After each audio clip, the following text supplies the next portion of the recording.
प्रयागराज में जब माघ की पूर्णिमा होती है उसके बाद में कल्पवासी भी चले जाते हैं और भक्त भी थोड़े चले जाते हैं।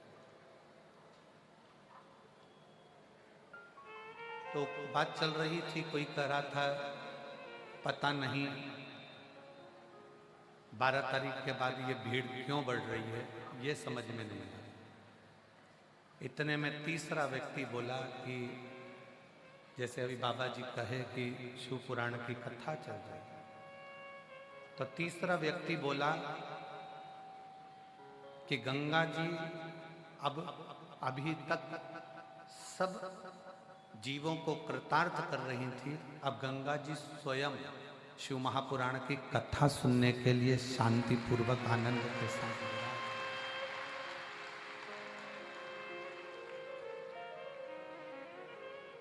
ये कथा स्वयं गंगा माँ, यमुना माँ, सरस्वती माँ और मेरे लेटे हुए हनुमान जी और इस प्रयागराज की धरा के लिए और इस त्रिवेणी संगम के घाट पर बैठकर कथा सुन रहे हो। भले कथा आपको याद रहे ना रहे, भले शिव महापुराण की कथा आपके स्मरण में रहे ना रहे, पर इतना जरूर याद रखना कि ये प्रयागराज में सुनी हुई शिव पुराण की कथा तुम्हारी जिंदगी में कभी ना कभी काम जरूर आएगी और तुम्हारा कल्याण होगा।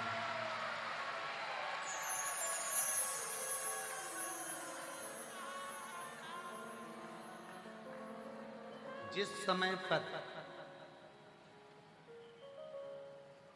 समय पर तुम्हें जरूरत पड़ेगी उस समय पर ये प्रयागराज की शिव पुराण तुम्हारे सम्मुख में खड़ी मिलेगी। इसीलिए हम भी आए, हम भी इसीलिए आए। हमारा भी ये फर्ज है कि आए हो तो एकांत में बैठकर भगवत भजन करो, स्मरण करो, नाम जाप करो, कीर्तन करो, कुटिया में बैठो, भगवत नाम का जाप कर कर अपने जीवन को आनंद पाओ।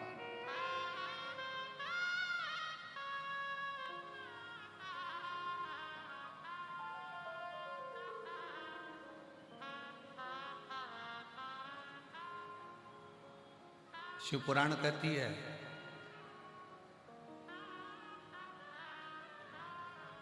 शुक्राचार्य जी ने अपने शिष्य श्रीदामा को इतना इतना प्रबल बना दिया था कि उसको वज्र का बना दिया।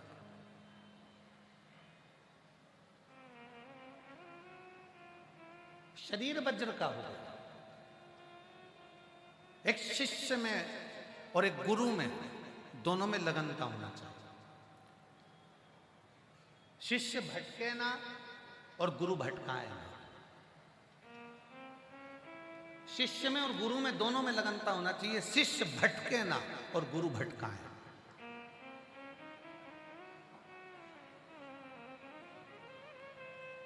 अगर शिष्य भटकेगा नहीं और गुरु भटकाएगा नहीं तो यह निश्चित है कि शिष्य भी मंजिल तक जाएगा और गुरु भी मंजिल तक जाएगा, दोनों जाएगा। दोनों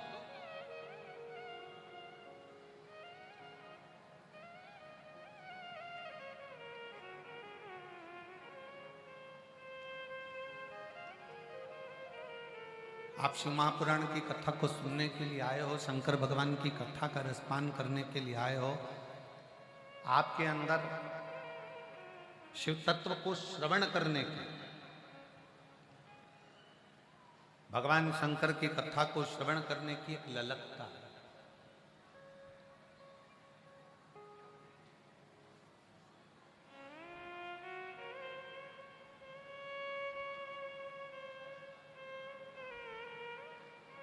एक ललकता अपने भीतर जागृत होती है। वो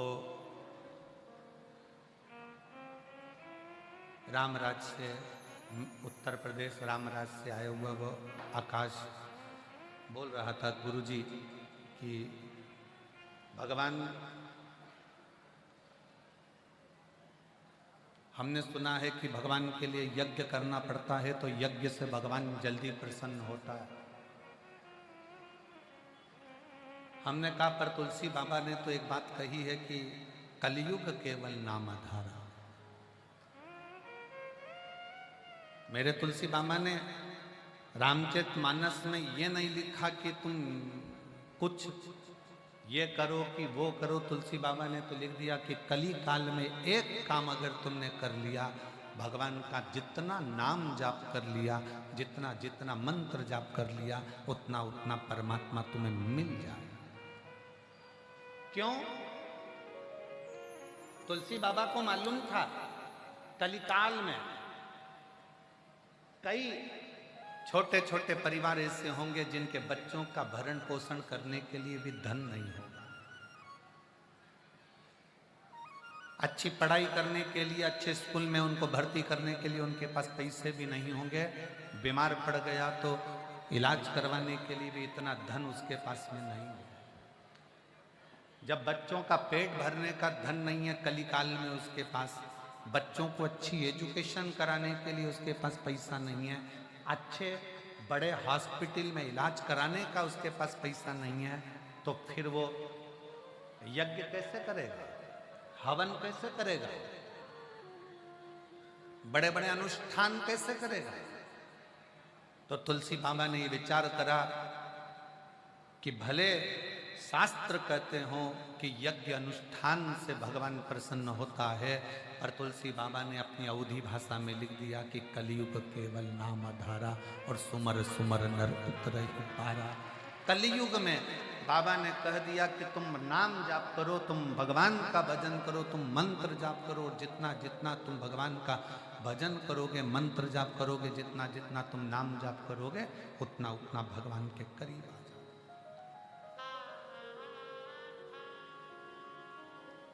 तुम जितना जितना मंत्र जाप कर रहे हो, तुम जितना नाम जाप कर रहे हो, तुम जितना स्मरण कर रहे हो, तुम जितना भजन कर रहे हो, उससे परमात्मा तुम्हारे करीब आ। एक बात बताओ, पार्वती जी ने क्या करा था जो शंकर भगवान पार्वती जी को बिहा कर ले गए? माता सती ने क्या करा था जो भगवान शंकर सती को बिहा कर ले गए? माँ उमा ने क्या करा था जो भगवान महेश उमा को बिहा कर ले गए?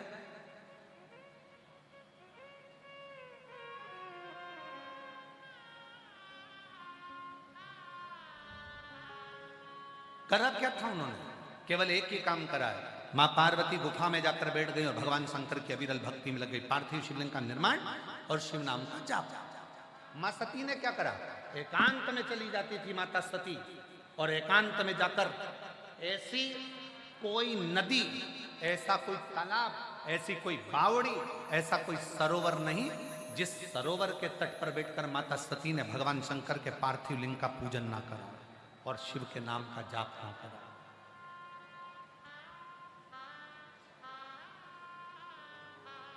और जब दक्ष प्रजापति को मालूम पड़ा कि मेरी बेटी सती शंकर को भज रही है, दक्ष प्रजापति को लगा कि मैं तो अपनी बेटी का विवाह नारायण के साथ करूंगा, इंद्र के साथ करूंगा, जो सर्वश्रेष्ठ देवों में देव हैं उनके साथ में विवाह करूंगा, पर मेरी बेटी तो शंकर को भज रही है, शिव को।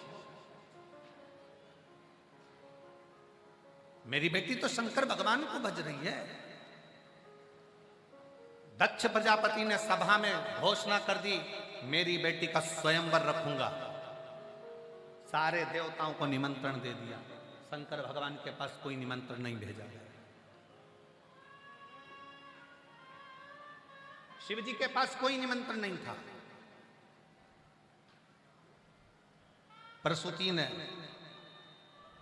माता सती की माता प्रसूति ने हाथ जोड़कर दक्ष प्रजापति से कहा, बेटी का मन है वो शंकर भगवान से विवाह करना चाहती है, तो तुम इस स्वयंवर में शिव को भी बुलाओ। दक्ष प्रजापति के भीतर अभिमान बहुत आ गया था। और फिर निवेदन करूंगा, ज्ञानी को समझाना सरल है, अज्ञानी को समझाना सरल है, पर अभिमानी को समझाना दुनिया का सबसे कठिन काम। किसी के अंदर ज्ञान है तो आप उसको समझा सकते हो, वो अज्ञानी है तो आप उसको समझा सकते हो, पर अभिमानी व्यक्ति को समझाना बहुत कठिन है। जिसके मस्तक पर अभिमान समाहित हो जाए उसको समझाया नहीं जा सकता। प्रसूति माता ने हाथ जोड़कर दक्ष प्रजापति से निवेदन करा कि ये मेरी बेटी सती शिव जी को प्रेम करती है, वो शिव जी से शादी करना चाहती है, आप शंकर भगवान को भी स्वयंवर में बुलाओ। दक्ष प्रजापति क्रोध में आ गए और क्रोध में आकर दक्ष प्रजापति ने कहा, सुनो प्रसूति, मैंने जब बोल दिया कि जिसको मैंने निमंत्रण दिया है बस वही स्वयंवर में आएगा, सती को जिसको मैंने बुलाया है उसी में से पसंद करना पड़ेगा और उसी के गले में माला पहनाना पड़ेगा।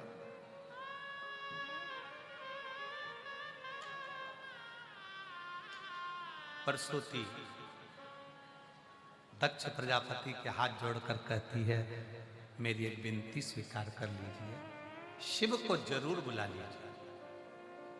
जिसके घर में शंकर नहीं होता, जिसके दिल में शंकर नहीं होता, जिस पूजन में शंकर नहीं होता, जिसके मंत्र में शंकर नहीं होता, जिसकी आराधना में शंकर नहीं होता, वो आराधना नहीं मानी जाती। जिसका घर में शंकर नहीं होता वो घर नहीं शमशान माना जाता। आप 1000 माला भगवान की कर रहे हो, तुम्हारे मंत्र जाप की कर रहे हो, अगर उसमें शंकर का नाम नहीं है उस माला के अंतर्गत, उस मंत्र में एक मंत्र अगर तुमने शिव का उच्चारण नहीं किया तो उस माला का कोई मतलब नहीं है। तुम व्रत कर रहे हो, उस व्रत में भी अगर शंकर का नाम नहीं लिया है तो वो व्रत का कोई मूलता नहीं। शिव के बिना सब सुन। प्रसूति कर रही मेरी हाथ जोड़कर बिना है, सती का स्वयंवर है, सबको बुलाओ, पर मेरा निवेदन स्वीकार करो, आप शंकर भगवान को भी बुलाओ। दक्ष प्रजापति ने फिर मना कर दिया। तब आखिरी में दक्ष प्रजापति ने मन में सोचा, अभिमान जब सिर पर आया तब दक्ष प्रजापति ने कहा, ठीक है प्रसूति, तू कहती है कि शिव को बुलाओ, शंकर को तो बुलाने की बात करती है, मैं बुलाऊंगा, मैं बुलाऊंगा।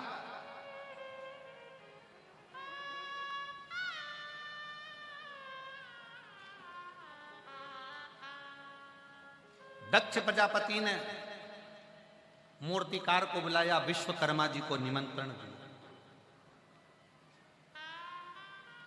विश्वकर्मा जी आ गए, आज्ञा प्रभु। शंकर भगवान को देखा है आपने? विश्वकर्मा जी बोले, जी बिल्कुल, डमरूधारी, त्रिशूलधारी, त्रिपुंडधारी, त्रिनेत्रधारी, जटाधारी, गंगाधारी वो शंकर की एक मूर्ति बनाओ और उसको मेरे दरवाजे पर द्वारपाल बनाकर खड़ा कर। शिव जी की मूर्ति बनाओ और उसको दरवाजे पर द्वारपाल बनाकर खड़ा करो। विश्वकर्मा जी हाथ जोड़कर बोले दक्ष प्रजापति से, ये क्या कर रहा है? शिव की मूर्ति, वो भी दरवाजे पर द्वारपाल बनाकर। हम जितना बोलते हैं इतना करिए। शंकर भगवान की मूर्ति बनाकर भगवान दक्ष प्रजापति ने अपने दरवाजे पर चौकीदार के रूप में शंकर की मूर्ति खड़ी कर दी। शिव की मूर्ति खड़ी थी, सारे देवता बैठे थे। मां सती मैया वरमाला लेकर आई, शिव जी कहीं नजर नहीं आए। तब सखी ने आवाज लगाकर कहा कि दरवाजे के नजदीक में शंकर तो नहीं पर शंकर की मूर्ति है, शिव की। सती मां दौड़ पड़ी, सारे देवता देखते रह गए। सती मां दौड़ते दौड़ते दरवाजे पर गई और दरवाजे के बाहर जो द्वारपाल की पत्थर की मूर्ति शिव जी की थी, उस मूर्ति के गले में जैसे ही वरमाला डाली, शंकर भगवान प्रकट हो। वरमाला डालते ही शिव प्रकट हो गए। शिव महापुराण में शंकर भगवान स्वयं माता सती के, जिस समय पर माता सती दक्ष प्रजापति राजा के घर में यज्ञ में विध्वंस होती हैं और कंधे पर जब मां सती को धारण कर कर मेरे शंकर तांडव मचाते हैं, तब भगवान नारायण पूछते हैं, प्रभु ये कैसी लीला है, कैसी? शिव जी कहते हैं नारायण भगवान से, भगवान हरि, हे भगवान नारायण, आज वचन देता हूं, मेरी सती ने पत्थर की मूरत पर माला पहनाकर मुझे पाया था, जो मेरे शिवलिंग पर भूल से भी जल चढ़ा देगा उसे मैं अपना बना लूंगा। ये सती मेरा वचन है, हे नारायण, ये सती मेरे कंधे पर पड़ी है और मैं वचन देता हूं जो भूलवश भी मेरे पाषाण की मूरत पर भी, शिवलिंग पर भी जल समर्पित कर दे उसको मैं अपना मान लूंगा। दुनिया के लोग कहते हैं आपके एक लोटे जल ने बड़ा कमाल कर दिया। ये एक लोटे जल में ऐसा क्या है? शिव महापुराण के एक एक तत्व को अगर ध्यान से पढ़ोगे तो शंकर के वचन भगवान विष्णु से कहे गए। सती ने मुझे पाषाण की मूर्ति पर बरमाला पहनाकर मुझे प्रकट कर लिया था। संसार का मनुष्य कलिकाल में अगर एक लोटा जल समर्पित करेगा तो मैं उसको अपनाऊंगा, मेरा हो जाएगा। सारी समस्या का हल वो मेरा है, मेरा अपना हो जाए। भगवान विष्णु ने दक्ष प्रजापति से निवेदन करा, भगवान शंकर के साथ में तुम्हारी बेटी सती का विवाह हो गया है तो निवेदन स्वीकार करो, इनका मंगल पाणिग्रहण संस्कार कराओ। मंगल विवाह कराओ।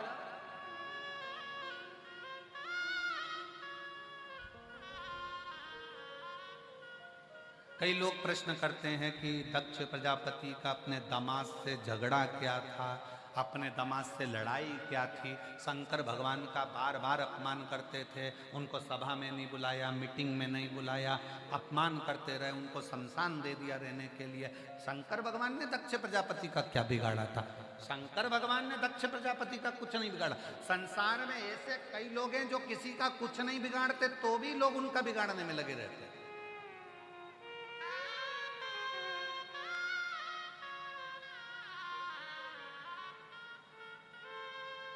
उत्तर प्रदेश के माननीय मुख्यमंत्री माननीय योगी जी ने किसी का कुछ बिगाड़ा? उन्होंने तो उत्तर प्रदेश को सुधारा। उन्होंने उत्तर प्रदेश को सुधारने का प्रयास किया, पर फिर भी ईर्ष्या रखने वाले उनके प्रति ईर्ष्या रखते।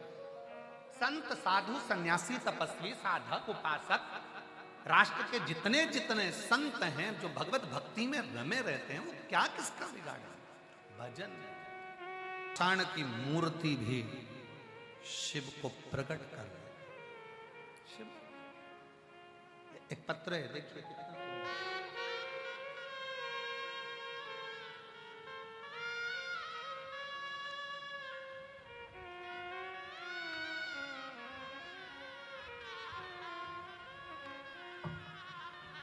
मेरा नाम आकांक्षा सिंह, मेरे पति का नाम अभिषेक सिंह, मैं लखनऊ में रहती हूँ। कहीं बैठी हो तो हाथ हिला सकती हैं। आकांक्षा सिंह, मेरे पति का नाम अभिषेक सिंह, मैं लखनऊ में रहती हूँ। कहीं बैठी हो तो हाथ हिला सकती हैं। आप ही हैं? आ जाओ, आ जाइए, बेलपत्र ले जाना, आ जाओ। लखनऊ में रहती हूँ। एक लोटे जल का मैं क्या वर्णन करूँ? पत्र आप लोग एलईडी पर दिख रहा है आपको? जम के बोलो जरा। हाँ तो पढ़ना साथ में। गुरुदेव, मेरा पानी का काम है। गुरुदेव, 2019 से मेरा काम बंद हो गया। मैं बहुत परेशान थी। बहन के कहने पे मैंने आपकी कथा मोबाइल पर सुनना शुरू किया। पशुपतिनाथ का व्रत भी किया और मंदिर जाना शुरू किया। कर्जा बहुत था गुरुदेव, 25 लाख रुपए का कर्जा मुझे देना था। अब करूं तो करूं क्या? आप कहते हो शंकर भगवान पर एक लोटा जल चढ़ाओ, सारी समस्या हल हो जाएगी। मैंने भी बस वही विचार अपने मन में लिया ही कि सब दूर पत्रिका दिखाई, हाथ दिखाया, घर की दिशा बदल ली, दुकान की दिशा बदल ली, पर कोई फायदा नहीं हुआ। तब आखिरी में शंकर को एक लोटा जल चढ़ाना प्रारंभ करा। गुरुदेव, सीहोर चली गई 2023 में।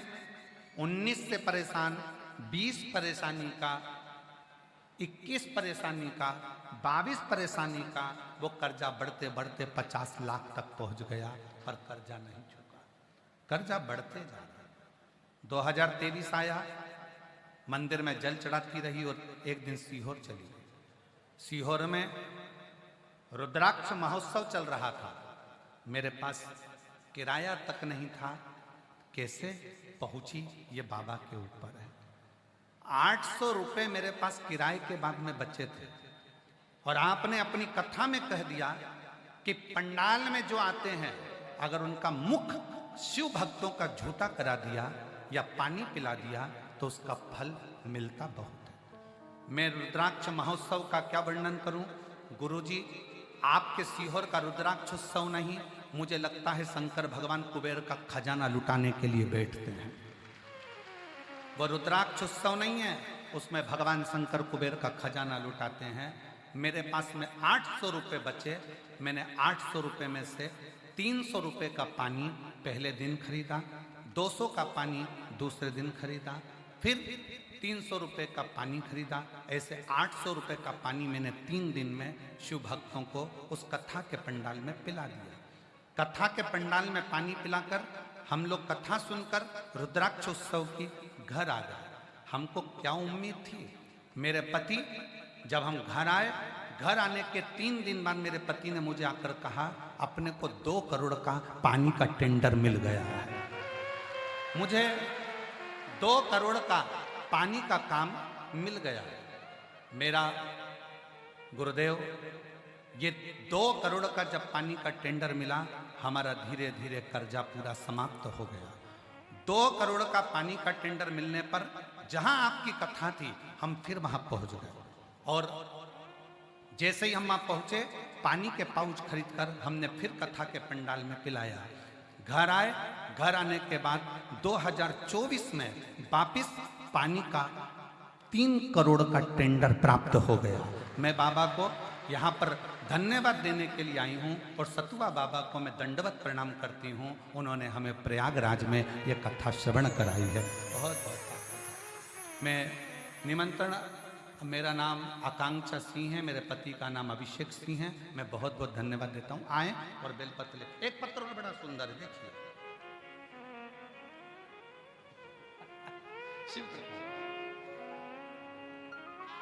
सहज नहीं है शिव महापुराण की कथा। आज कथा का कौन सा दिन है?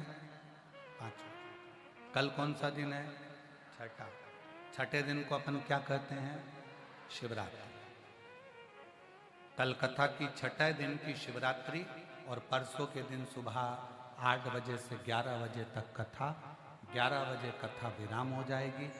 आप अपने घर बाबा सिरसा हरियाणा, 17 तारीख से सिरसा हरियाणा में 2 बजे से 5 बजे तक तारा बाबा की कुटिया में कथा प्रारंभ हो जाएगी।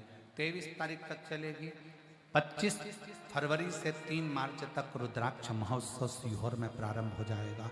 आप सबको हमारी ओर से निमंत्रण है। सब 2 दिन है। दिल लगाओ, मन लगाओ, चित्त लगाओ, और मेरे देवाधिदेव महादेव से अपने दिल की बात कहते हैं। हृदय लगाकर, चित्त लगाकर,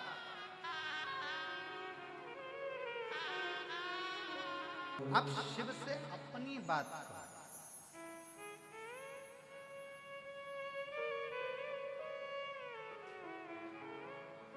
और सिरसा हरियाणा के लोग अगर कथा में बैठे हों और अगर टीवी पर सुन रहे हो तो उनसे कहेंगे सिरसा हरियाणा में जो 17 तारीख से 23 तारीख तक ये फरवरी में कथा, ये 16 को होगी, 17 से चालू होगी, 2 बजे से 5 बजे तक। आप आओ, तारा बाबा की कुटिया में बैठकर अपने दिल की बात बाबा से कहो।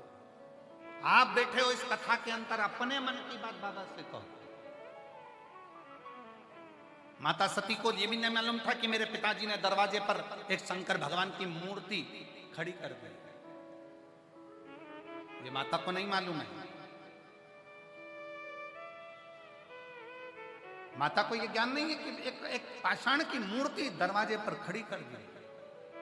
माता की सहेली ने, सखी ने कहा, माता की सखी कहती है जाओ दरवाजे पर शंकर की मूर्ति तेरे पिताजी ने लगाई है। और जो माला लेकर दौड़ पड़ी दरवाजे से, कहते हैं दक्ष प्रजापति के राजमहल में 22 दरवाजे थे। एक एक दरवाजा दौड़ती दौड़ती दरवाजे पर खोजती खोजती जा रही है, मेरा शंकर कहाँ है, खोजती खोजती जा रही है। आप में से कई माताएं, कई मेरी जीजियां, कई मेरे जीजा ऐसे बैठे हुए हैं, कई मेरे जीजा ऐसे बैठे हैं, मेरी जीजियां ऐसी बैठी है कि शिव महापुराण को पूरे कुंभ के मेले में खोजती खोजती 21 नंबर सेक्टर में पहुंच रही हैं कि मुझे बाबा को देख। पूरे रास्ते पूछते पूछते आती हैं, क्यों भैया वो सतुआ बाबा का शिविर कहाँ है, क्यों भैया वो सतुआ बाबा का शिविर कहाँ है, क्यों भैया सतुआ बाबा का शिविर कहाँ है, क्यों भैया सतुआ बाबा का शिविर कहाँ है, क्यों क्या हुआ, हमें शिव पुराण सुनना है, हमें शंकर की कथा सुनना है, हमें शिव कथा सुनना है। पूछते पूछते